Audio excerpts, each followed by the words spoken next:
राधे राधे जी। कैसे हैं आप सभी लोग? आप सभी लोग स्वस्थ होंगे, कुशल मंगल होंगे।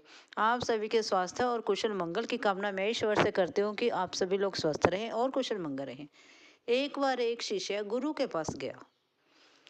गुरु के पास गया और उसने कहा कि हे गुरुदेव, मुझे अपना शिष्य बना ले। लेकिन वह शिष्य इतना ज़्यादा ज्ञानी था कि उसने हमारे सारे ही ग्रंथ जो हैं, हमारा सारे ही ग्रंथों का ज्ञान जो है, उसे पूरा ही याद था और उसने सारा ही पढ़ रखा था। गुरु के पास गया और गुरु से कहने लगा, हे गुरुदेव, मुझे आप शिष्य बना लें। गुरु ने कहा कि ठीक है, मैं तुम्हें शिष्य बनाने के लिए तैयार हूँ। और उस शिष्य ने कहा, हे गुरुदेव, मुझे बहुत सा ज्ञान है, लेकिन फिर भी मैं अपने मन का अंधकार नहीं मिटा पा रहा हूँ। इसके लिए आप मुझे कुछ ज्ञान दें ताकि मैं अंधकार मिटा सकूँ। तब गुरुदेव उससे कहते हैं कि जाओ, जो तुम्हें पता है वह पन्नों पर उतार के लाओ। शिष्य चला जाता है। वह जूं ही शास्त्रों को, अपने ज्ञान को पन्नों में उतारने की कोशिश करता है, उसे बहुत लंबा समय लग जाता है। साल के लगभग बीत जाता है और फिर वह अपने गुरु के पास जाता है। फिर कहता है, हे गुरुदेव, मैं लिख लाया हूँ। गुरुदेव ने उस ग्रंथ को देखते हुए कहा कि तुम ये तो बहुत लंबा चौड़ा लिख कर लेकर आए हो। मैं बुजुर्ग हो गया हूँ, अब मैं इतना पढ़ नहीं सकता, इसलिए इसे थोड़ा कम करके लाए। शिष्य फिर चला जाता है। कुछ 4-5 माह लग जाते हैं। वह फिर छोटा करने के बाद फिर गुरु के पास आता है। गुरु उस पन्नों को देखकर फिर कहता है कि नहीं, मैं इतना भी नहीं पढ़ सकता हूँ, तुमने बहुत ही समय लगा दिया है, इसलिए इसे तुम और छोटा कर लाओ। शिष्य फिर चला जाता है। कुछ दिनों में वह उन सभी को एक पन्ने में उतार कर ले आता है। फिर जो गुरु हैं, उनकी उम्र हो जाने के कारण वह बिस्तर पर लेटे होते हैं और जैसे ही शिष्य को देखते हैं, कहते हैं कि मैं तुम्हारा ही इंतज़ार कर रहा था, क्योंकि मैं अब मृत्यु के मुंह में हूँ, ना जाने कब मेरी मृत्यु हो जाए। अच्छा करा कि तुम आ गए हो। तुम क्या लिख कर लाए हो? एक पन्ना देखते हुए फिर गुरु कहते हैं कि यह पन्ना तो तुम बहुत ही लिख कर लाए हो, क्या मैं इस बीमार अवस्था में इसे पढ़ पाऊंगा? यह सब सुनने के बाद शिष्य कहता है, फिर गुरुजी, मैं क्या करूं, बताओ आप जरा। गुरुजी ने कहा, भीतर जाएं और एक खाली पन्ना लेकर आए। वह शिष्य है, कुटिया के भीतर जाता है और एक वहाँ पर खाली पन्नों की किताब पड़ी होती है, उसमें से एक खाली पन्ना है वह ले आता है। और गुरुदेव कहते हैं, अब बनी ना तुम शिष्य वाली बात, अब तुम मेरे शिष्य हुए। गुरुदेव को वह शिष्य बोला, गुरुदेव वह कैसे? गुरुदेव ने समझाया, जब तुम किसी गुरु को अपनाना चाहते हो, जब तुम किसी गुरु के पास जाना चाहते हो, तो तुम्हें कोरा कागज होकर जाना पड़ेगा। जो ज्ञान तुम्हें है, जो जानकारी तुम्हें है, उन सब के बावजूद तुम्हें खाली कागज बनकर जाना पड़ेगा, ताकि गुरुदेव तुम्हें जो समझाएं, जो पढ़ाएं, तुम उसको पन्नों में उतार सको, उनको अपने दिमाग में उतार सको। तब तुम्हें गुरु बनाने की ज़रूरत है। अदरवाइज तुम गुरु नहीं बना सकते हो, क्योंकि अगर तुम्हें गुरु कुछ समझाएंगे, तुम कहोगे ये तो मुझे पहले से ही पता है, तब गुरु नहीं बना पाओगे। गुरु और शिष्य का रिश्ता इस प्रकार से होता है कि गुरु जो भी पढ़ाएं, एक खाली पन्ने की भांति उस शिष्य को सीखना चाहिए और उसको अपने अमल में लाना चाहिए। एक गुरु और शिष्य का जो रिश्ता होता है, वह खाली किताब और भरी हुई किताब के समान होता है और एक पवित्र रिश्ता होता है। और गुरु अपने शिष्य को बहुत कुछ सिखाते हैं। उनके शिष्य की जो परेशानियां होती हैं, उनकी जो कमजोरियां होती हैं, वह भी दूर करते हैं। एक गुरु अपने शिष्य को हीरे की भांति बना देते हैं और उसे एक अच्छा व्यक्ति बनाने के लिए, उसका एक अच्छा व्यक्तित्व निखारने के लिए गुरु का एक अहम सहयोग होता है। इसलिए हमें गुरु और शिष्य के इस पवित्र रिश्ते की तरह गुरु को बनाना चाहिए और खाली पन्ने की तरह ही हमें उनके पास जाना चाहिए। अगर आप मेरी इस छोटी सी लघु कथा से सहमत हैं तो प्लीज़ लाइक लो जी। आज हम एक लाला जी और उसके बेटे के बारे में बात करते हैं। एक लाला जी होते हैं, वह बहुत ही कंजूस होते हैं और उनका एक बेटा होता है। एक बार लाला जी के घर में मेहमान आते हैं और लाला जी अपने बेटे को कहते हैं कुछ पैसे देते हुए कि बेटा जाओ, इन पैसों से हलवाई की दुकान से बढ़िया सी मिठाई ले आओ। बेटा जाता है, कहता है ठीक है पिताजी। वह चला जाता है। जब वह मिठाई की दुकान पे जाता है, हलवाई से कहता है कि मुझे बढ़िया सी मिठाई डाल दो। हलवाई जो है वह अपने नौकर को आवाज़ लगाता है, इस लड़के को शहद की जैसी मुलायम, मक्खन के जैसी मुलायम मिठाई डाल दो। वह लड़के को कहता है, हलवाई जो है वह लड़के को कहता है, आओ मैं तुम्हें मक्खन की तरह मुलायम बर्फ़ी दे देता हूँ। तो लड़का सोचता है अगर मक्खन की तरह मुलायम बर्फ़ी ही लेनी है तो मैं क्यों ना मक्खन ही ले लूँ। तो लड़का वहाँ से चला जाता है। फिर वह मक्खन की दुकान पर जाता है। जब वह मक्खन की दुकान पर जाता है, वह मक्खन वाले से कहता है, भैया मुझे अच्छा सा मक्खन दे दो। तो वह दुकानदार कहता है, जाओ बेटा, उसकी दुकान पे जो नौकर होता है उसे आवाज़ लगाता है, जाओ बेटा शामू, इस लड़के को शहद की तरह मीठा मक्खन दे दो। वह लड़का जाता है, जो शामू होता है वह मक्खन लेके आता है, उस लड़के को कहता है ये लो शहद की तरह मीठा मक्खन। तो वह लड़का सोचता है, कंजूस का लड़का सोचता है कि अगर मैंने शहद की तरह मीठा ही माखन लेना है तो मैं क्यों ना शहद ही ले लूँ। तो वह वहाँ से चला जाता है। तो वह जाता है पंसारी की दुकान पर। वहाँ पर जाकर वह दुकानदार से कहता है मुझे शहद दे दो।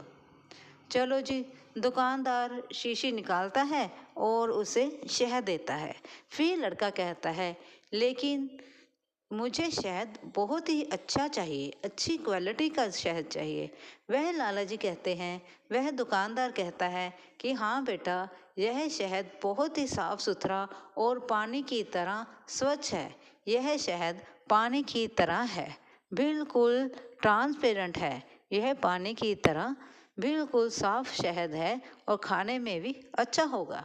वह लड़का सोचता है कि अगर मैंने पानी की तरह ही शहद लेना हुआ, अगर यह शहद पानी ही है तो पानी तो हमारे ही घर में बहुत है, तो मुझे पैसे खर्चने की क्या ज़रूरत है।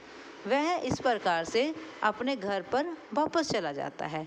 जाते जाते वह सोचता है कि मैं पिताजी को बताऊंगा कि मैंने सारे पैसे बचा लिए हैं और मैं सारा सामान अच्छी क्वालिटी का ले आया हूँ। बहुत ही मैंने समझदारी का काम किया है। तो वह लड़का इस प्रकार से अपने अपने आप को बहुत अच्छा साबित करता हुआ जा रहा होता है। इतने में उसका घर आ जाता है और उसके पिताजी कहते हैं तुमने बहुत ही टाइम लगा दिया आने में। वह बालक कहता है पिताजी, पहले मैं गया हलवाई की दुकान पर, उसने मुझे मिठाई माखन की तरह देनी चाहिए। फिर गया मैं पंसारी की दुकान पर, वहाँ से उसने मुझे जो माखन है वह शहद की तरह देना चाहा। तो मैं शहद की दुकान पर गया तो शहद वाले ने मुझे शहद जो है पानी की तरह देना चाहा। तब फिर मैंने सोचा पानी ही अगर लेना है तो मेरे घर में ही बहुत है।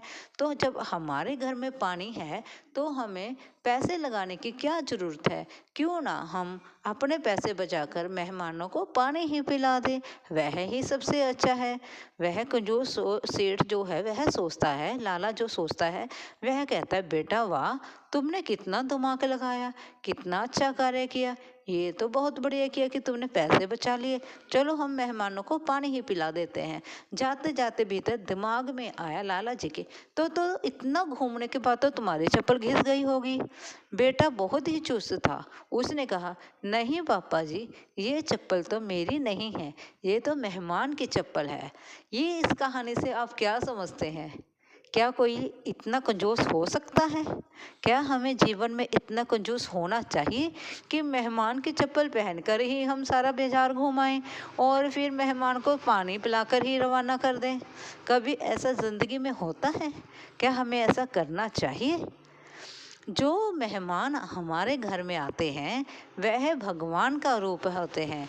कहते हैं ना, अतिथि देवो भव, ताकि घर में आने वाला जो अतिथि है वह भगवान के समान है। क्या भगवान अगर हमें मिले, हमारे घर में आए, क्या आप उन्हें पानी पिलाकर ही रवाना कर देंगे? नहीं ना। आप चाहेंगे उन्हें अच्छे से अच्छे पकवान खिलाएं, अच्छी से अच्छी मिठाई खिलाएं, और वह अगर आज जाना चाहते हैं तो वह कल जाएं। क्यों जाएं वो आज? हमारे घर पे रहें, हमारे साथ रहें, ऐसा ही चाहेंगे ना हम। तो आपको इस कहानी से क्या शिक्षा मिलती है, वह कमेंट जरूर करें और मेरे साथ बोले राधे राधे, राधे राधे, राधे राधे। आज हम बात करते हैं एक साधु की। एक साधु जो है वह राजश्री भोग की कामना करना चाहता है। वह इसलिए लक्ष्मी जी की तपस्या करता है। वह इतनी कठोर तपस्या करता है कि लक्ष्मी माता उससे प्रसन्न हो जाती है और उसे राजश्री का वरदान दे देती है, और वह राजभोग में विलीन हो जाता है। और एक बार वह राज दरबार में जाता है और वहाँ पर जाकर उसने राजा का जो मुकुट है उसको गिरा देता है, और उस मुकुट में से एक सांप निकलता है। जो सांप वहाँ से चला जाता है। जब मुकुट गिरता है तो राजा को बहुत क्रोध आता है। वह क्रोध से आग बबूला हो जाता है। लेकिन जब उसमें से सांप निकलता है तो राजा का गुस्सा भी शांत हो जाता है। राजा क्या करता है, राजा उस साधु को मंत्री का प्रस्ताव देता है। तो साधु भी मंत्री बनने का प्रस्ताव कबूल कर लेता है। इस प्रकार से जो साधु है वह मंत्री बन जाता है। कुछ समय पश्चात जो साधु है वह राज दरबार में इतना फेमस हो जाता है, इतना मशहूर हो जाता है कि उसकी राज दरबार में तूती बोलने लगती है। और एक दिन वो साधु जो है राज दरबार में उपस्थित सभी लोगों को राज दरबार से बाहर जाने के लिए कह देता है। उसकी सभी कामों को देखकर, उसकी पहुंच को देखकर जो सभी लोग हैं बिना प्रश्न किए ही उस राज दरबार से बाहर चले जाते हैं। जब लोग वहां से चले जाते हैं, कुछ ही क्षण बाद जो महल है वह ध्वस्त हो जाता है, वह गिर जाता है, ढह जाता है। ये सभी देखकर उसका चमत्कार समझते हैं लोग सोचते हैं ये साधु महाराज का चमत्कार है कि उन्होंने हम सभी को बचा लिया है। जब साधु बाहर जाता है तो वह क्या देखता है, वह देखता है राजमहल के सामने गणेश जी की मूर्ति स्थापित की गई है। साधु क्या करता है, साधु महाराज से कहता है, हे महाराज यह मूर्ति यहाँ से हटवा दो। राजा कहते हैं क्यों? कहते हैं यह मूर्ति जो है वह महल को की शोभा को बढ़ा नहीं रही, घटा रही है, इसलिए इस मूर्ति को यहाँ से हटा दो। साधु का चमत्कार तो सबने देख लिए, तो उसकी बात सुनकर राजा ने वहां से वह मूर्ति हटवा दी। जब गणेश जी की मूर्ति वहां से हटाई जाती है तो माता लक्ष्मी उस पर क्रोधित हो जाती है। और कुछ दिन बाद जो साधु है वह महल में राजा से कहता है, महाराज अपना कुर्ता उतार दो।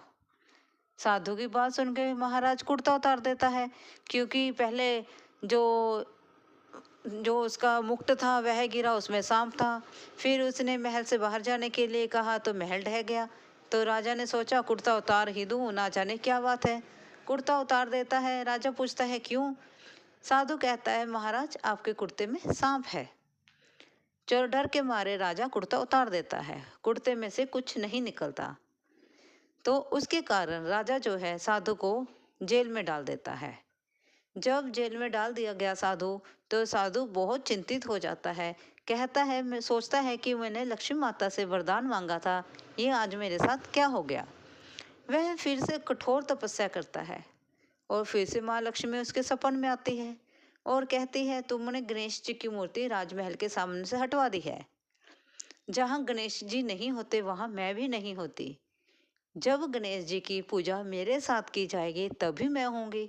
इन्हीं चीज़ों के कारण से ही लक्ष्मी माता की जो पूजा है गणेश जी के साथ की जाती है, या यूं कह लें कि गणेश जी की और लक्ष्मी माता की पूजा साथ साथ की जाती है।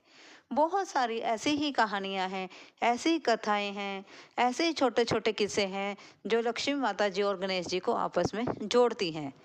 तब जो साधु है उसको इस बात का पश्चाताप होता है और वह राजा से क्षमा मांगता है, तो राजा भी साधु को माफ़ कर देता है और उसे जाने जाने देता है। तो साधु महाराज वहाँ से चले जाते हैं और अपनी भूल का पश्चाताप करते हैं, और वह राज्य महल को छोड़कर, सुख भोगने को छोड़कर वह अपनी तपस्या में द्वारा से लीन हो जाते हैं। इसी प्रकार से हमें भी अपनी किसी भी बात का घमंड नहीं करना चाहिए। अगर भगवान ने हमें कुछ अच्छी चीज़ें दी हैं या हमें कुछ ऐसे गुण दिए हैं जिसका हम अच्छे से प्रयोग कर सकते हैं, तो उसका प्रयोग अच्छे के लिए ही करें, बुरे के लिए ना करें, क्योंकि बुराई का अंत तो हमेशा बुराई ही होता है। बहुत से दुनिया में बहुत से हमारे आसपास में ऐसे लोग होते हैं जिनको भगवान ने बहुत ही अच्छी चीज़ें दी हैं, बहुत ही अच्छे गुण दिए हैं, जिनका प्रयोग वह सद्गुण में नहीं अवगुण में करते हैं। इसलिए आप भी ऐसा ना करें और किसी बात का घमंड ना करें। और इस छोटी सी कथा से आपको अगर कोई भी, आज हम बात करते हैं महाभारत के बाद में, जब अर्जुन रथ को चलाकर द्वारका नगरी पहुंचा। महाभारत का युद्ध के बाद जब श्री कृष्ण और अर्जुन द्वारका नगरी के लिए चले, तब अर्जुन ने कहा, हे पार्थ, इस बार रथ जो है मैं चलाऊंगा। भगवान कृष्ण ने कहा, जैसी तुम्हारी इच्छा। तो रथ को अर्जुन ने चलाया और श्री कृष्ण और अर्जुन द्वारका नगरी पहुंच गए। जब वह द्वारका नगरी पहुंचे, तब अर्जुन जो है वह बहुत ही थक गया था। थक जाने के कारण उन्हें नींद आने लगी और वह अंदर महल में गए और वह सो गए। जब वह सो रहे थे, तब उनके रोम रोम से कृष्ण की ध्वनि निकल रही थी। भगवान श्री कृष्ण को भोजन परोसा गया। रुक्मिणी माता ने उन्हें भोजन परोसा और कहा कि आप भोजन कर ले। तब श्री कृष्ण कहते हैं कि हमारे यहाँ अतिथि ठहरे हुए हैं, जब तक हम अपने अतिथि को भोजन नहीं खिलाएंगे तो हम भोजन कैसे खा सकते हैं। तब रुक्मिणी माता कहती है, चलो ठीक है, मैं अर्जुन को बुलाकर लाती हूँ। वह रुक्मिणी माता जो है वह अर्जुन को बुलाने के लिए चली जाती है। और फिर जब माता रुक्मिणी अर्जुन के कमरे में जाती है, तब देखती है कि उनके रोम रोम से कृष्ण कृष्ण हरे कृष्णा की ध्वनि निकल रही होती है। वह उस ध्वनि को देखकर वह माता रुक्मिणी जो है वहाँ पर ताली बजाने लग जाती है और भूल जाती है कि मैं अर्जुन को उठाने के लिए आई थी। इतने में नारद जी, ऋषि नारद जो है वह आए। उन्होंने कहा, प्रभु आप भोजन कर लें। तब फिर श्री कृष्ण कहते हैं कि जब हमारे यहाँ अतिथि ठहरे हुए हैं, उन्हें भोजन खिलाए बिना मैं कैसे भोजन ग्रहण कर सकता हूँ। नारद जी कहते हैं, हे प्रभु, भोजन ठंडा हो रहा है, मैं अर्जुन को उठाकर लाता हूँ। जब नारद जी वहाँ जाते हैं और उनके रोम रोम से कृष्ण की ध्वनि को सुनकर वह अपनी वीणा बजाने लग जाते हैं। कितना अद्भुत दृश्य होगा कि अर्जुन के रोम रोम से कृष्ण की ध्वनि निकल रही है और माता रुक्मिणी जो है वह ताली बजा रही हैं और नारद ऋषि जी जो है वह वीणा बजा रहे हैं। वह वीणा बजाने में इतने मस्त हो जाते हैं कि यह भूल ही जाते हैं कि वह तो अर्जुन को उठाने के लिए आए थे और वहाँ प्रभु जो है भोजन के लिए इंतज़ार कर रहे हैं।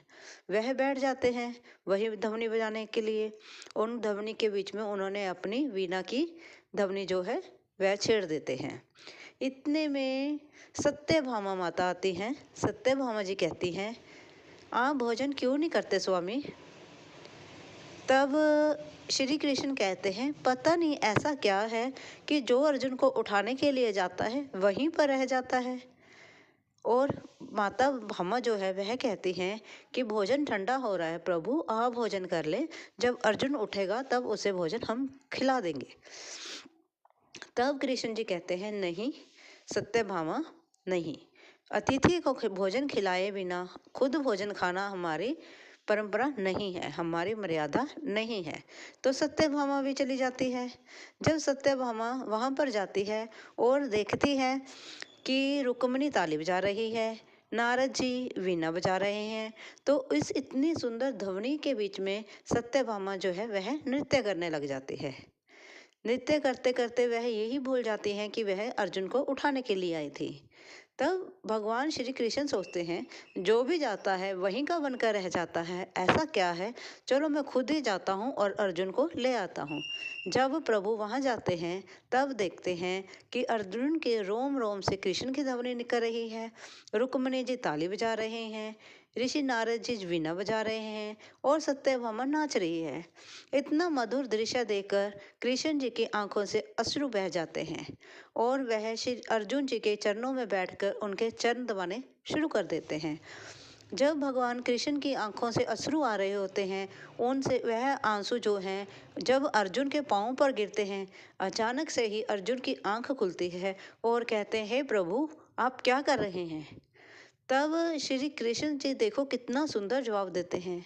वह कहते हैं कि तुम्हारे रोम रोम में मैं बसा हूँ, तुम्हारे रोम रोम में कृष्ण की ध्वनि बसी है, तुम्हारे अंग अंग में मैं बसा हूँ। अगर मैंने फिर चरण दबाए तो वह चरण तुम्हारे ना हुए। मैं बहुत ही प्रसन्न हूँ कि तुम्हारे रोम रोम में मैं बसा हूँ। इतना कहते हुए जो श्री कृष्ण जी हैं वह अर्जुन को अपने गले से लगा लेते हैं और उनकी आंखों से आंसू टपक रहे होते हैं। इतना अद्भुत दृश्य देखकर तो हर कोई यही चाहेगा कि हमारे जीवन में ऐसी घटना हो कि हमारे रोम रोम से ईश्वर का नाम निकले और हम इतने ही मस्त हो जाएं कि हमारे रोम रोम से भगवान बरसें और हमारे रोम रोम से भगवान की ध्वनि निकले। और ईश्वर वैसे तो कहते हैं कि कण कण में भगवान बसते हैं, लेकिन अगर हमारे रोम रोम में भगवान बस जाएं तो कितना ही अच्छा हो। अगर आपको मेरी यह छोटी